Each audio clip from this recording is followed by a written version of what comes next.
This week on BBQ Brawl, it's all about game day eats. And when I think about game day, obviously the first thing I think about is chicken wings. This is what I always make when I'm gonna make chicken wings at home. I have some chicken wings in the fryer. I put a little spice rub on them first, maybe some paprika, some chili powder, some garlic powder. And this way the spice rub will become a nice crust and will actually hold onto the sauce. Some pureed chipotles, which you know are smoked jalapenos. If you've ever watched any of my shows, there's a good chance chipotles are part of it. Some butter, and then a little bit of some honey. So you get like the smokiness, you get the fieriness of the chili pepper, like any good classic wing sauce. There's always some butter. Buffalo chicken wings would just be, you know, you fry the chicken wings, you have some hot sauce, you have some butter, boom, done.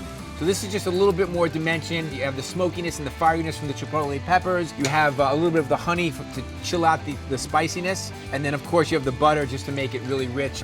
So chicken wings were the very first challenge on game day. Yeah, everybody had their own sort of version of what chicken wings meant to them.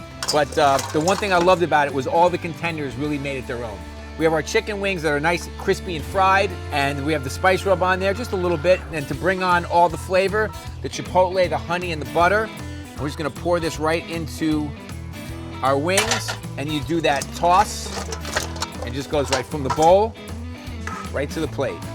I think that if you want to bring a little bit of that healthy crunch in, you can do some crudité, obviously, you know, celery, carrot, maybe even some fresh fennel would be really nice. A lot of people like to serve blue cheese sauce with their buffalo chicken wings. For me, I like to take a little bit of Greek yogurt, some lime juice, maybe a little fresh cilantro, and these chicken wings are delicious. So smoky and fiery, and a little bit of sweet at the end.